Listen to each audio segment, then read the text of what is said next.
here. So for those of you who don't know me, my name is Mick Douglas, and I'm a certified SANS instructor. I am currently teaching 2 classes, Security 504, which is all about hacker tools techniques, and that falls neatly into what we're going to be talking about today.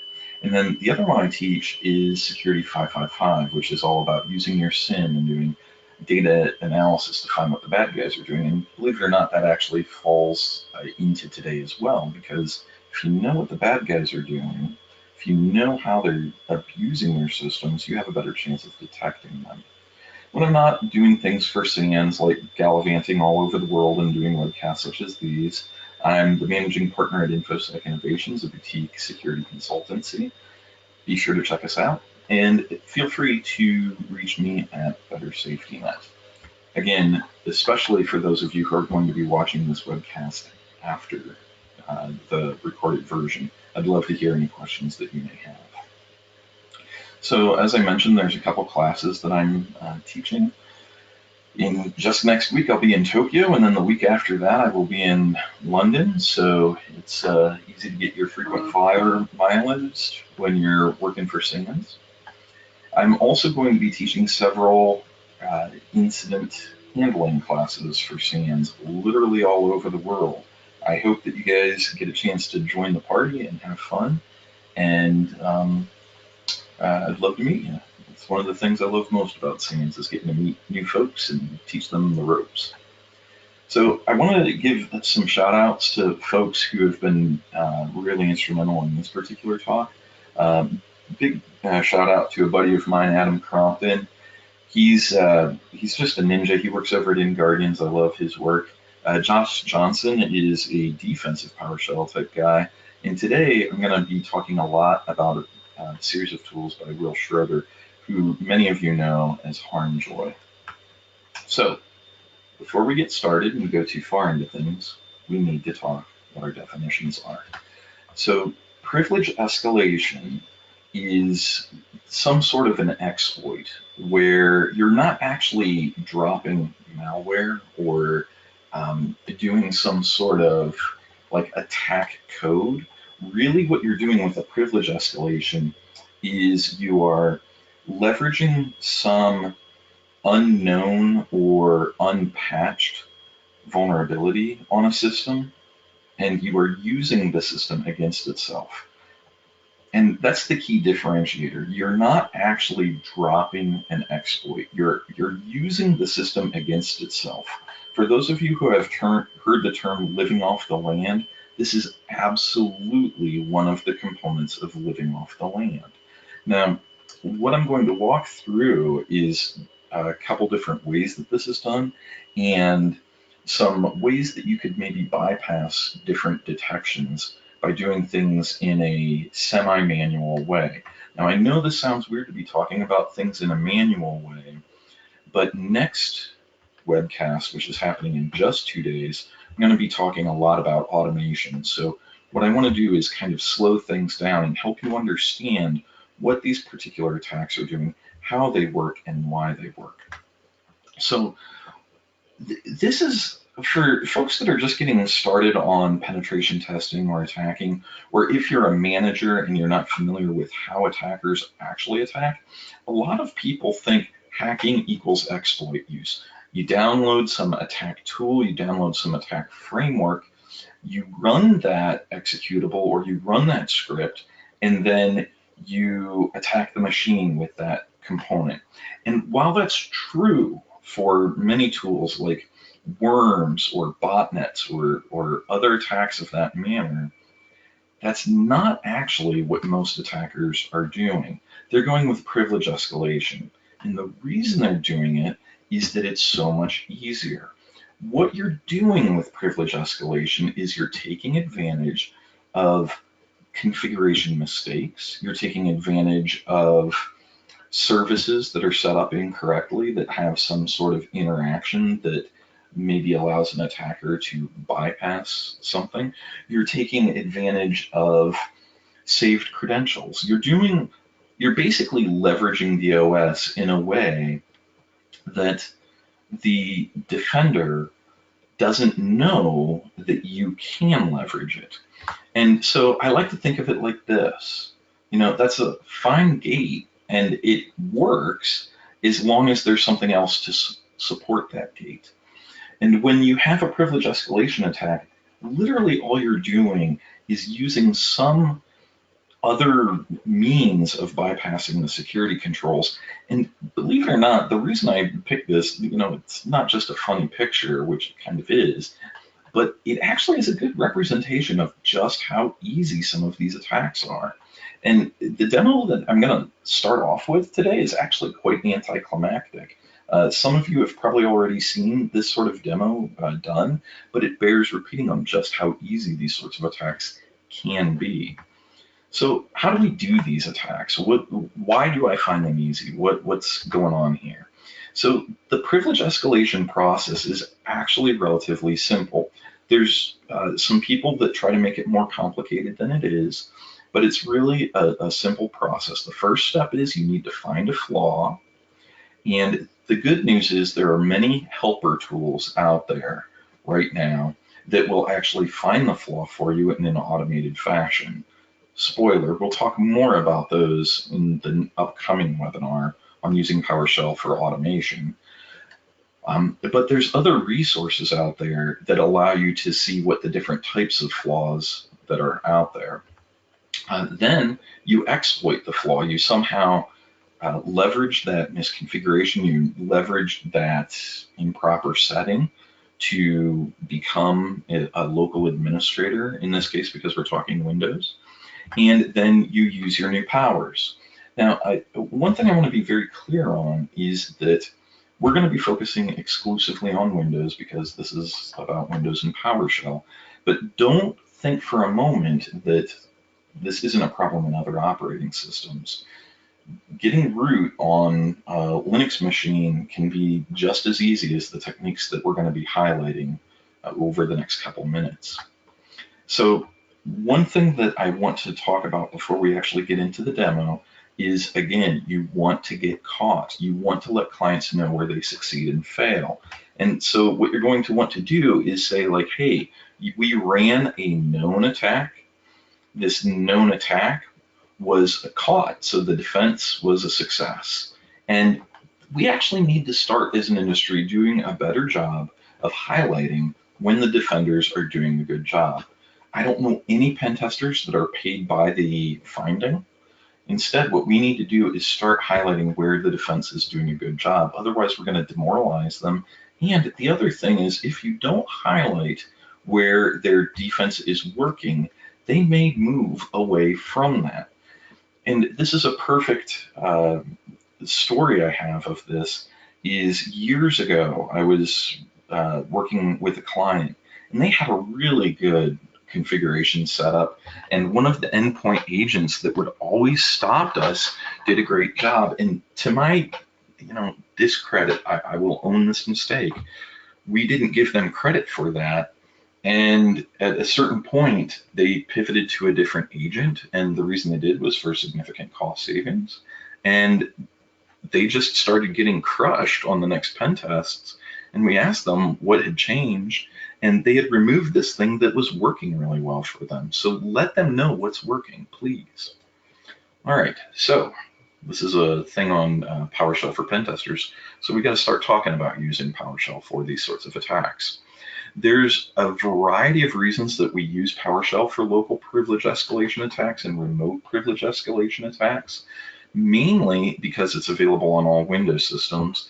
It's fun, it's tons of fun, and also there's a lot of irony in it, because with PowerShell, you have a automation framework that allows you to do normal systems administrator type things. And what we're going to do is make the, for lack of a better term, the evil twin of the administrative functions, and instead leverage attacks against the OS itself using the superior knowledge that researchers have gathered over the years. And there's a variety of clearinghouses, and I'll share with you some of them that are great resources to use for finding and leveraging these sorts of attacks. So let's dive in. Probably the favorite tool of a lot of researchers is a tool called PowerUp, and this is something that is Harmjoy's baby, and I really love this tool. You owe it to yourself to check it out. You can get it out there on GitHub. Let me make this a little bit bigger so everyone can see this. And what this tool is, it basically, I like to think of it as an audit capability for testing Windows systems for their security configurations. And for some of you, this is going to be review. For some of you, this will be brand new. If this is something that you use regularly for your day job as a pen tester or even as a defender to see if you're appropriately hardened, sit tight. We'll get to more interesting things, but for everyone else, I want to point out just how cool and easy this is to use. So I'm in my demos directory. Let's get into my demo directory. And I've already downloaded the PrivEsc components, so I'm going to cd into this. And now what I can do is I can run PowerUp. And the way you need to run PowerUp is to first make sure that you have the ability to run code, PowerShell code. So what you can do is git execution policy. And mine's in remote signed, which means I'm not going to be able to load this. I am the one who does not hear Mick longer. I'm sorry, hello?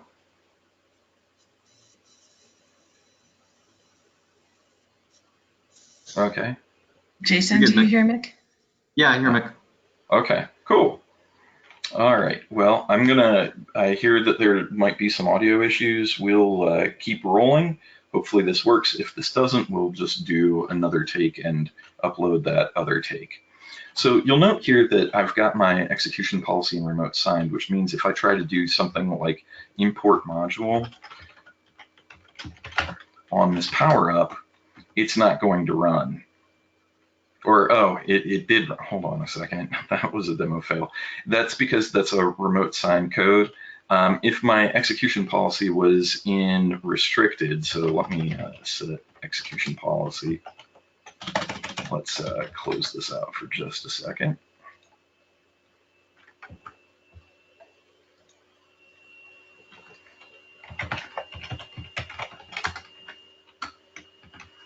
Okay, I'm gonna temporarily set it to a more restricted mode. And the reason I'm gonna be setting it this way is from time to time, you're going to find systems that are in this mode.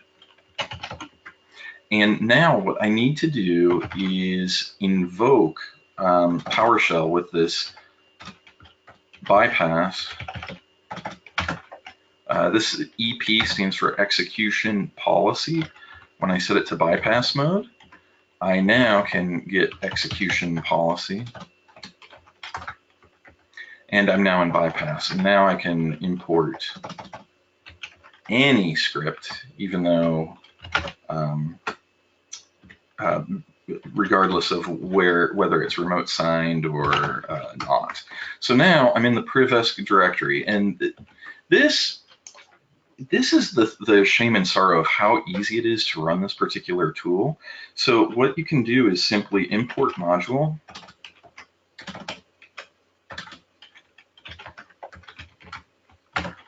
and then PowerUp. And once I load PowerUp, I now have a series of new commands, one of which is invoke all checks.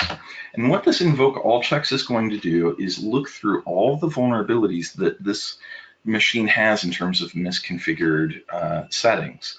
Now, I'll dive a little more into this in the webinar in a couple days on how you automate this, but I just want to highlight how easy this is to run and how many checks it quickly did. And you'll note here that it's finding unquoted service paths. This is actually a default on this Windows 10 setup. So I've not done anything to weaken this machine in any way.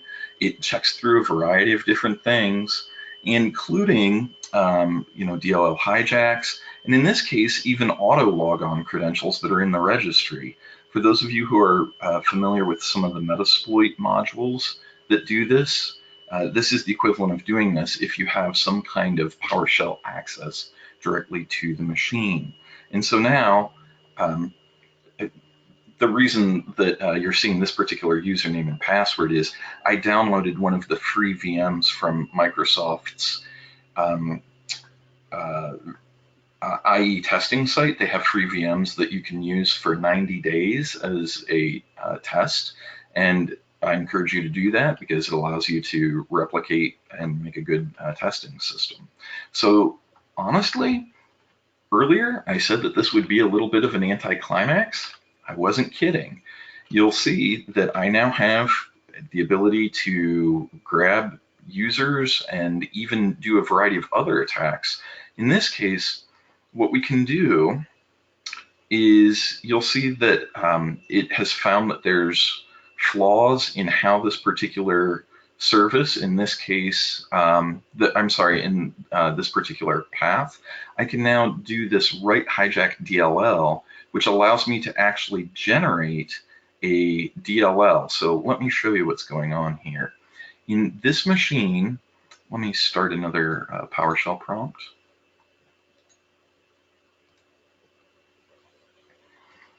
Okay, so we have these two prompts. If I cd into my app data, local, Microsoft, Windows apps, you can see that there's these particular elements that I've added. I'm going to remove them. Okay, that's from a test that I ran earlier. And now they're gone, okay? What I can do is when I run this feature, the write hijack DLL, it's actually going to create a DLL and a batch file for me. So what I do is I just copy this. I'm not highlighting anything different. Now what I do is I copy this, and what you'll see here is that it's created a DLL path. And now when I type dir, here I have this attack DLL. And the attack DLL now, all I need to do as an attacker on this machine is find a service or an element where I can install this DLL and do what's called a DLL injection attack. And this DLL actually calls this debug.bat. And what's interesting about this is you could make this debug.bat be whatever you want, but in this case, debug.bat creates a user so that you can test to see if the actual exploit worked as you expected. So it creates this user John with a password of 123 exclamation point, and then it also sets up a little command prompt for you. So this is a real neat proof of concept, and now you can just simply attach that DLL to wherever. And honestly, I know this sounds easy because it is. And this is a very sobering thing that many defenders don't realize, and we as pen testers need to bring this sort of rigor and testing to our clients and our organizations. So are there any questions at where we're at so far in this? Nick, we got two right now. Okay. Does this work regardless of current account privileges? Yes.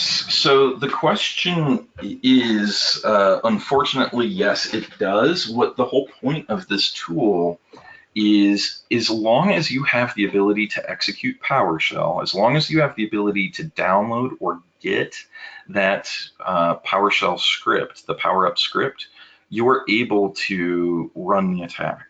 Now, what I would encourage you to do is look into PowerShell download cradle so that you can see how to set that up and get that. But once you run this as any user, you're going to be able to see what the weaknesses are and then potentially exploit them. Now, on my machine that I just demoed, there was a default user account. I want to, let's scroll back up to this.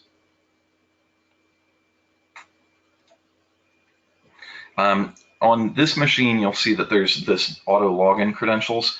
That's an artifact of this particular VM. Microsoft made it so that when this system restarts, you'll automatically log in as the IE user with that particular password. That attack may not work on your system if you don't have that enabled. Likewise, these path and OpenSSH issues, that is an artifact of the way this machine is configured. You may see different vulnerabilities or issues depending on how your machine is configured. One thing that's worth pointing out is that a lot of times organizations will start with hardened machines and well set up architectures, but I see that they'll do things like install Citrix, and I have seen Citrix web clients that have insecure settings, and I actually, let me drop to my machine. Let's try that again. Drop to my machine, and this is my actual host, not the VM. You'll note that I'm on this current build of my machine, and when I run, let me make this a touch bigger so it's easier to see. When I run the invoke all checks on my machine, you'll see that,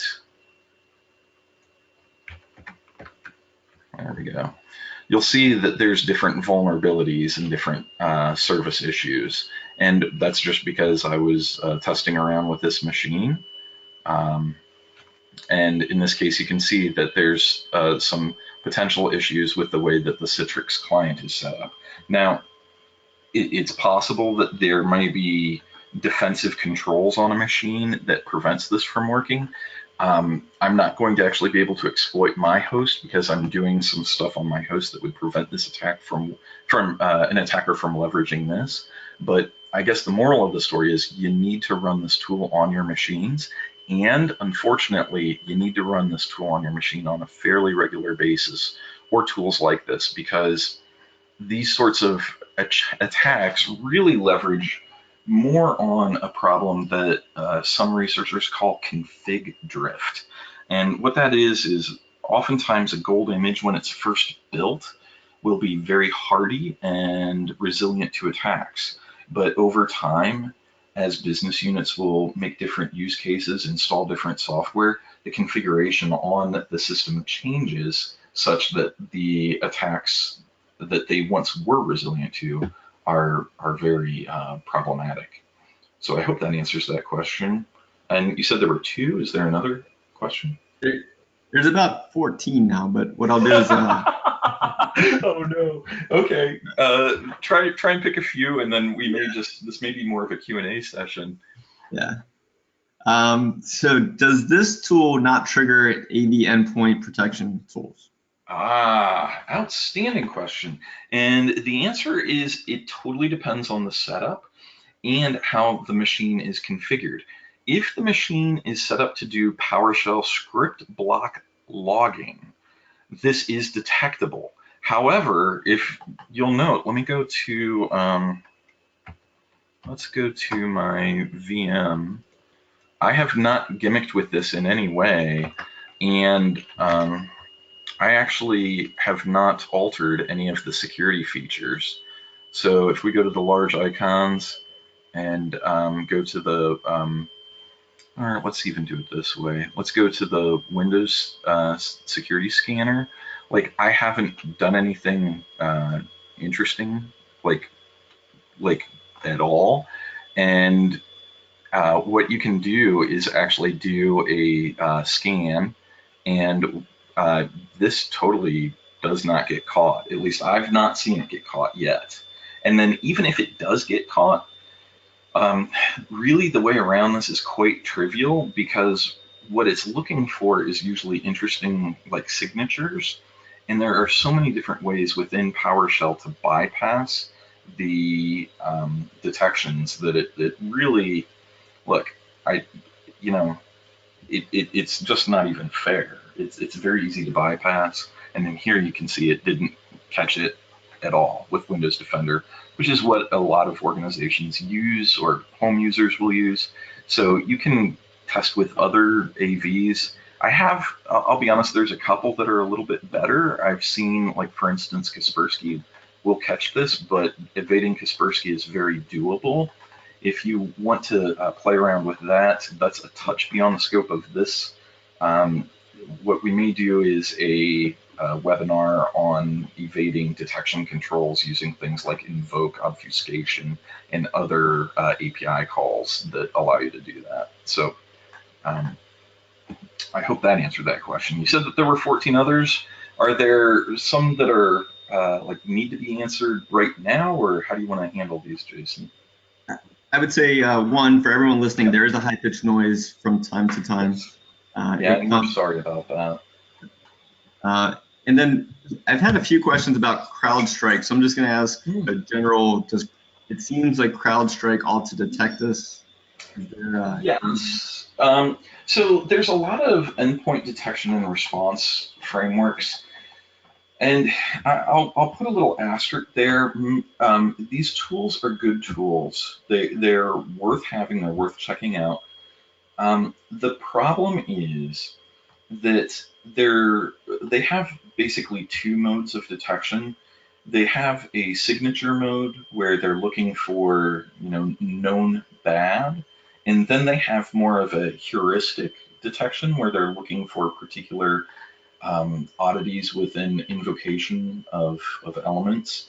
And the thing that's a problem is not every tool is created equal. And so as an attacker, what you can do is go further down the stack and invoke the different DLLs directly that the commandlets are using. Because let me highlight this.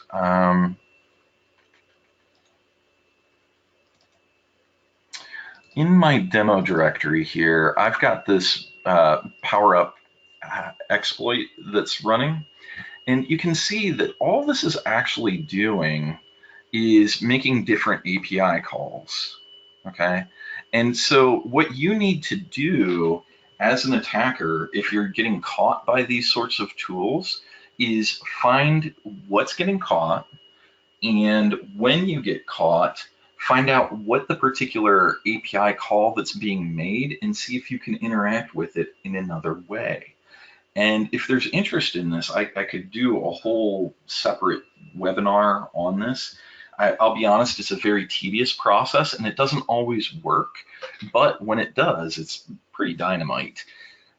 Basically, it doesn't matter if it's signature-based or heuristics-based. If you as an attacker can twist your attack in a way that either blends in with normal or is so outside of what the defender was anticipating, that's how you are able to quote unquote win as an attacker. And that's part of the reason why I showed that funny slide toward the top of the presentation of somebody literally driving around a gate that didn't have any wall. That's effectively what we're doing in these sorts of attacks. So awesome question. I think the tools are good, but every tool has their limits, and it's up to us as pen testers to check out what those tool limitations are. Now, I know this wasn't actually part of the question, but it kind of is related, is if you are in a situation where you're a pen tester, maybe an internal pen tester, or you have a client that is using a particular tool suite, what you should do as part of the reconnaissance process, or maybe even as part of the onboarding, is find out what defensive controls they have and then test those defensive controls in your own lab and see if you're able to bypass them. Because if you have the defensive suite and know what the bypasses are, your attacks are going to be much more impactful and much more beneficial to the particular client during that engagement. Nick, I got one last question. I think I got it from a few people. So how would you attach the DLL to a service and exploit How would you disable that particular vulnerability? So that's an awesome question, and how you go about doing that is going to be largely dependent on what level of access you have. In some cases, attaching a DLL is really just as simple as putting the proper named DLL in a specific path. So one thing that I want to point out where this is a flaw, and I'll post a link on GitHub about, or not GitHub, on Twitter about this, is that within the services, this is an interesting one that not enough people talk about, is there's in here in Windows Task Scheduler, I want to draw your attention. What I'm doing is I'm going into the Task Scheduler library. I have not modified this in any way. If you go into the Windows Task Scheduler, there is a tool called, where is it? Disk Cleanup. So this disk cleanup one is very interesting because notice right here it says run with highest privileges. I hope this shows up. I'm going to try to zoom in. I don't know if the zoom in will show on GoToWebinar, but you see how it says run with highest privileges? In this case, when we're running with highest privileges, we're running a system. And there's a really cool blog post that I'll share after the webinar where researchers found that this particular tool, what it does is when this task fires, it runs an executable, and that executable then will pull DLLs from a specific path. If you as the attacker are able to write into that path, those DLLs will get loaded up. So your own malicious DLL would get loaded. The other way that you can do this, and this is a little bit more, I guess, the standard PowerShell way to do this, is you can actually add DLLs to running, you can add DLLs to running executables. And again, I'll send a tweet about this. What you do is you invoke this from the command line, and it will attach to running DLLs. Some of you who are familiar with my other research on pause process, let me just switch over to my other PowerShell and show like how this works.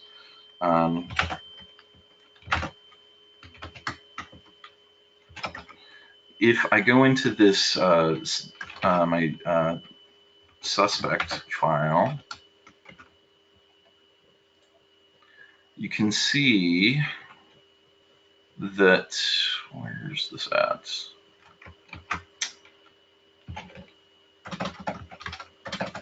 Win32.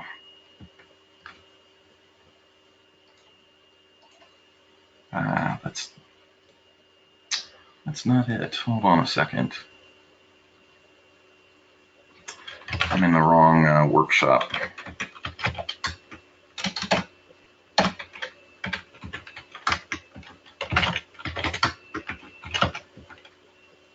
There we are. So Notepad, pause. In this version,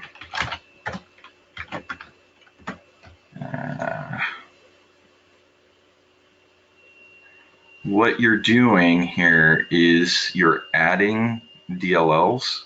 So you can actually just import DLLs to a running program.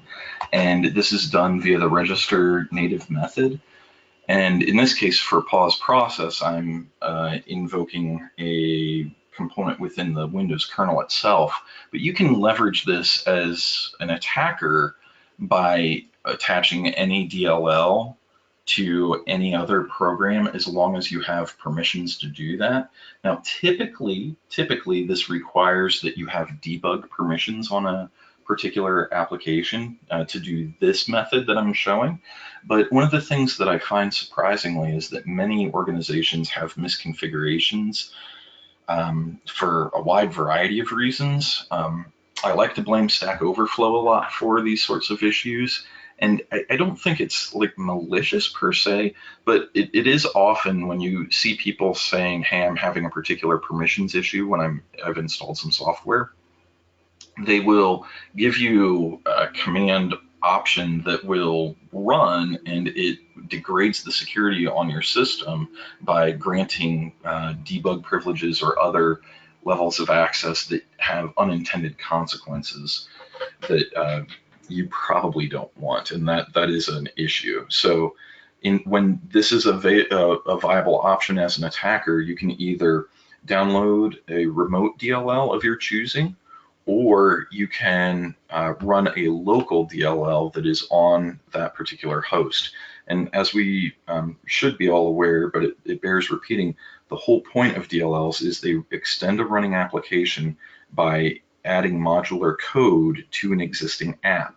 And the net effect of that is that a particular application now can have functionality that the developers never intended. And so you can, as a defender, I see all the time, like people will inject into Notepad and give Notepad network capabilities. Notepad normally doesn't make network calls, but if you're a defender and you're not aware of that, you might not look to see, is Notepad making network calls? So that's a whole topic for another discussion, and it sounds like there's interest in that. I would be delighted to do a webinar just on DLL hijacking attack by the numbers, because it can be a little confusing. So please, in the comment section, let us know if you're interested in this particular attack. So in the interest of moving on, I'm going to go back to the regularly scheduled talk, and then we'll use our remaining time to answer questions, because it seems like there's a lot of questions on how this works. So we did the PowerUp demo, and as you guys saw, it's actually pretty easy to get up and running. So please, please, please test this in your environment. Also, please make sure you get written permission first, and you also want to double check how this runs in a non-production environment first. These attacks, in my experience, are exceedingly stable, but I've been bit one too many times by odd system glitches, including odd things that are happening today, like weird audio issues. So please, please test your environment in your non-prod environment first. So other tools that you need to be made aware of are things like Sherlock, which is a very powerful framework for finding missing patches and will recommend particular attacks that work against it. JAWS is one that I quite like, that uses, will find the Windows flaws and misconfigurations. Probably my favorite of these three, though, is the Windows priv-esc check from Pentest Monkey. And man, that tool is freaking amazing. I've always been a big fan of the work they do, so thanks, gang. I've always loved their work since they did the SQL injection cheat sheet, but they keep on doing more stuff. And there's, in addition to the Windows priv-esc check, there's WinPwnage and Metasploit local exploit suggester. The reason that these are listed separately is these are non-PowerShell resources. So the Windows priv-esc check and WinPwnage are both Python scripts. And while Python is a lovely language, and in fact my preferred language to work in, you're typically, as an attacker, are not going to have the luxury of PowerShell, or I'm sorry, of Python installed on Windows machines, and that's why I've been gravitating toward PowerShell. I also can't say enough good work about the Metasploit local exploit suggester. It's a great tool to use. If you're not familiar with it, it's just a Google search away, and it just freaking works. I'm a big fan. Another thing I want to point out is that there are privilege escalation clearinghouses out on GitHub, and this is the link that I'm referencing. If you actually go to this link, this is the list of all the different techniques of how escalation works and how you can go about doing these different elements. And as you can see, there's just so many different techniques that we're not going to have a meaningful discussion on any of them other than to say, please do yourself a favor and realize that there are a lot of tools out there to do this particular attack. And really, our time together is just going to be a primer, because quite frankly, there are researchers who pretty much spend their entire lifetime doing this. And I hope that you're getting interested and excited to start playing with these particular tools and techniques that I'm exposing you to. So one other thing that we need to talk about, and this has already been slightly talked about, is the whole flying below the radar. Like, how do you evade detection?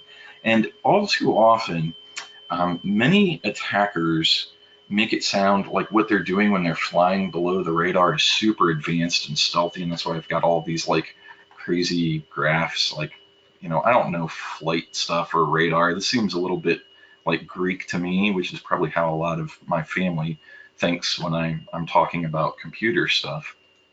But honestly, it's not that hard, not at all. And a lot of people mistake complexity for effectiveness. And in this case, you know what? This is still a valid attack. You see, they got the missiles. Now, I hope those are fake missiles, but you get the point. It's actually not that hard to do manually and do things by hand. So I've already lightly touched on this, but it bears repeating that deconstructing these sorts of privilege escalation attacks is not that hard, and is one of the things that many people need to get into their toolkit. And the reason why is, if you are in a situation where when you do like an invoke all checks or something else like that, you're going to get caught. And that's unfortunate, because there will come a time that you have a defender that is looking for these. And when that happens, it's up to you to figure out what the particular methods that the commandlet is invoking and what it's doing. And folks, I don't mean to sound like a jerk or anything, but back when I was first getting into computing, one of the best bits of advice I would get from people is, if I like said, hey, forum, I'm having these issues, they would say, RTFM, noob.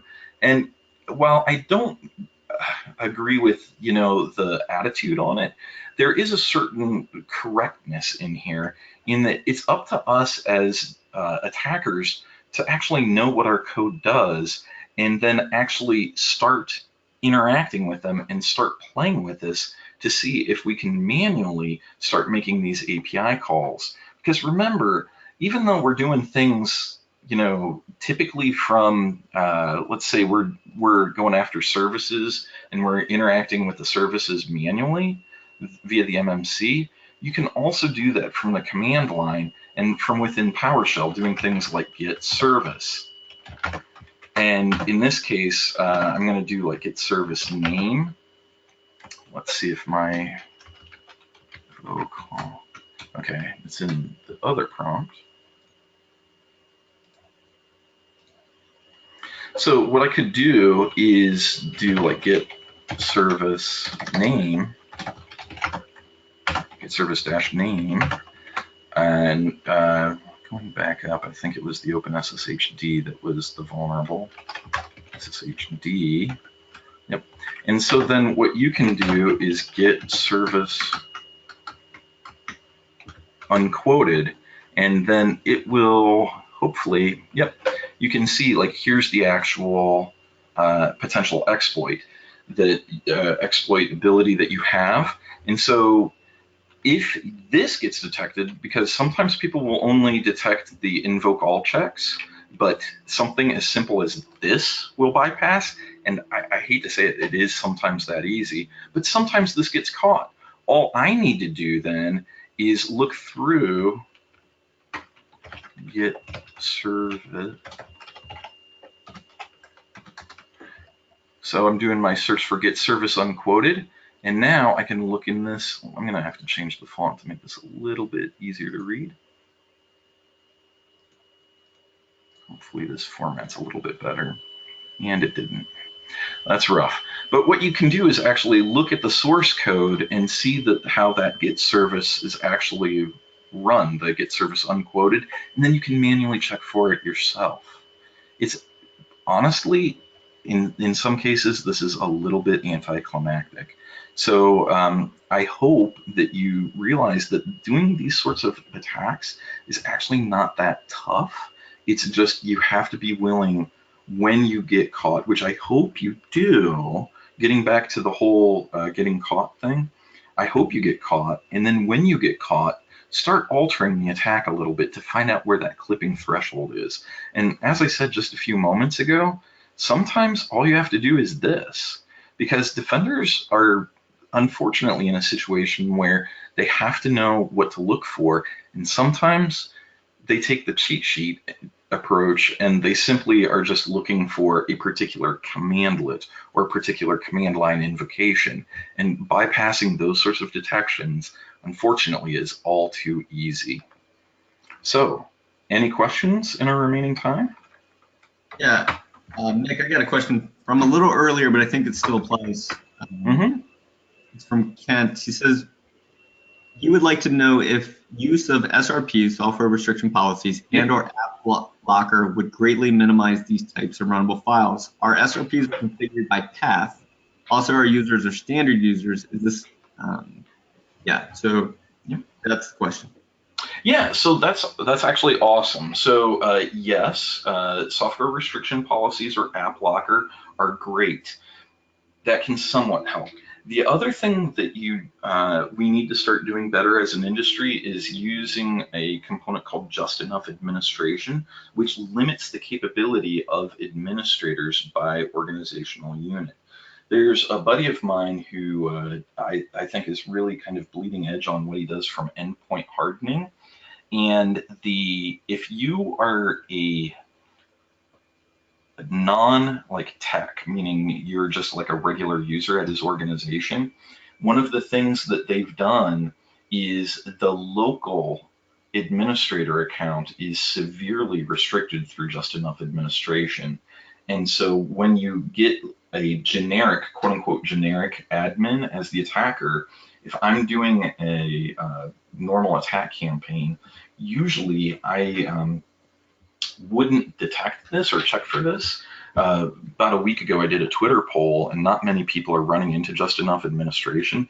And this can be a great catch, because using JEA, what happens is when somebody tries to run a elevated attack, it will throw an alert or throw a log.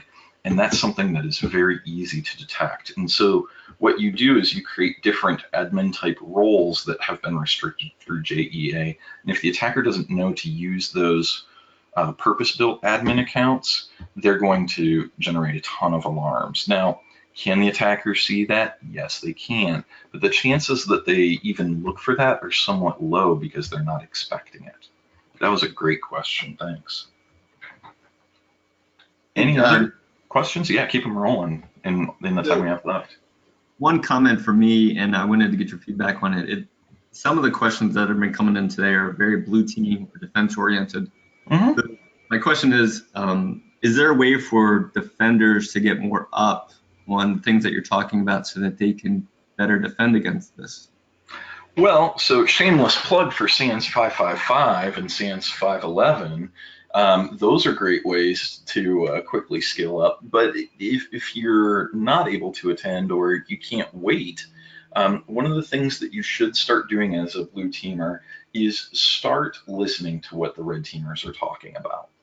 Because there's a pretty sizable gap I've noticed between what most blue teamers think attackers are going to be doing and what they actually do. And all too often when I submit my pen test reports, which I want to be clear, we do pen testing, but it's more of just so that we can stay sharp on what attackers are doing so we can mount better defense. We're more of a defensive company at InfoSec Innovations, but we do pen tests. And one of the things that makes me sad when I do a pen test is there's almost a 100% of the time that I have clients say, I didn't know you could do that. And that is where the bad guys are really winning. It's on that informational warfare edge. So find certain attackers, folks like Sub-T, Matt Graber, Harmjoy. Start following them and see what they're doing. also, what you should do is start following what the different forensics people are doing, because they're the ones who are actually in the trenches and seeing what the attackers are doing.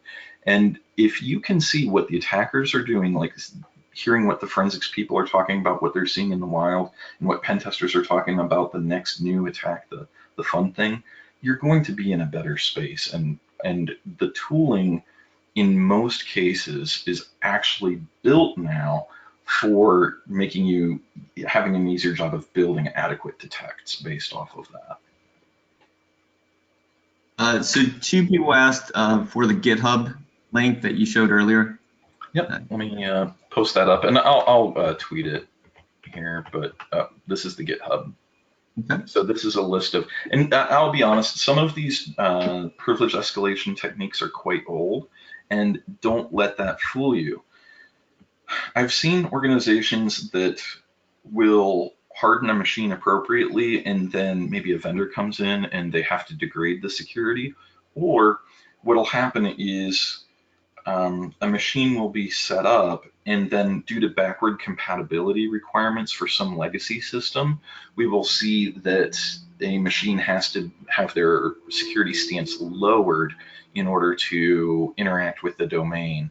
And this most often happens with single use or single purpose machines that are domain joined. A lot of times I'll see like shipping and receiving systems that are configured in a certain way to allow the proprietary shipping software to run. Or in hospital systems, I'll see like different hospital automation or interface points with equipment like the surgical robots or the MRI systems, where they have to disable or change some of the configurations. And if the administrators of those networks don't realize the implications of those changes, they're going to leave them on the same network realm of all similar devices. And hopefully it's not just a flat network, but even within those device subnets, those VLANs, as an attacker, if I can get into that network, I can pivot mercilessly and get into that machine that's the weak one, and then use that for my exploit. So please put those sorts of machines on a segmented network where they're away from everyone. Man, awesome questions. Any more? Mick, yeah, this seems like an OSINT question, maybe a social engineering tactic, but how do you protect your host from PrivSec? How do I protect my host? I don't bother. I just, every time I boot up my machine, I say "Ne hao ma," which is hello in Chinese, and every time I shut it down, I say "Do svidanya," which is goodbye in Russian. No. Of course I don't. Well, so it depends on what time you're hitting my machine.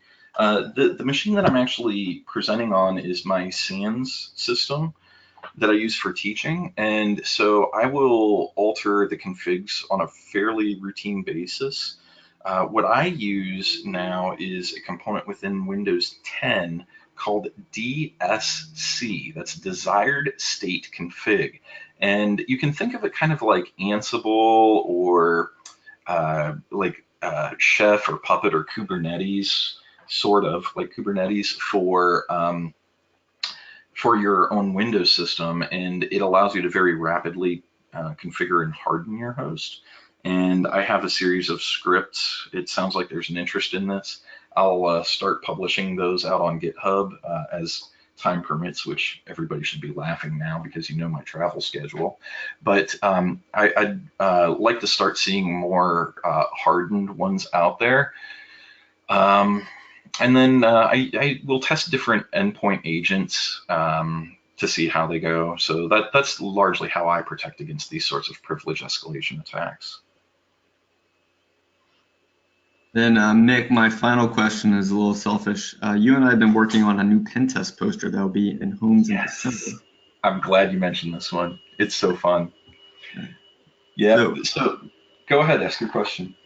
Well, the question is, do you think the people on this webcast will want that poster because of what was covered today? Well, I certainly hope they do. And for those of you who don't know, what we're referring to is we're actually building To my knowledge, this is the first SANS pen test poster that does this. It's actually a game, and you're going to be able to move these playing pieces around the board, and where you land on, you'll emulate, like, they'll largely emulate different attack life cycle capabilities, and then there will also be defensive capabilities on this. And so I hope that you guys are interested in this, and it can be a good learning experience that shows how the different phases of attack build on one another. And if there's a lot of interest, we would be willing to do a series of these. So we'll be floating this out. Hope, and you said by December? It should be in homes in December. Wow. All right. That's pretty cool. That's pretty fast. Hats off to you. That's a pretty fast order. I feel like my hope is that pen testers will be able to explain to their families through the use of the game, this is what I do for a living. Yeah, well, or at least make it a little less foreign, because I'll tell you this, goodness, I struggle with that myself. Like, I love my dad, but he's convinced that one of these days I'm just going to take a ride to the county jail for what I do. And I always get written permission, so I should be good. Mick, that is all the questions we have for today. Do you have any final thoughts before we turn over to Carol? There is one final thing I want to say. I hope that this whetted your appetite, those of you who attended this talk. If you want something deeper and richer and more advanced, please let us know. But the purpose of this was just to start off and expose this to some folks who may not have heard of this. And what I would encourage you to do is just go out there and try it. Because if you don't try it, somebody else will, and they're not going to share their findings. So go defend your network. Go test your machines. Go find out how well this will work in your environment. Thanks for your attention. All right. Well, thank you so much, Mick, for your great presentation, which helps bring this content to the SANS community. To our audience, we greatly appreciate you listening in. For a schedule of all upcoming and archived SANS webcasts, including this one, please visit sans.org/webcast. Until next time, take care, and we hope to have you back again for the next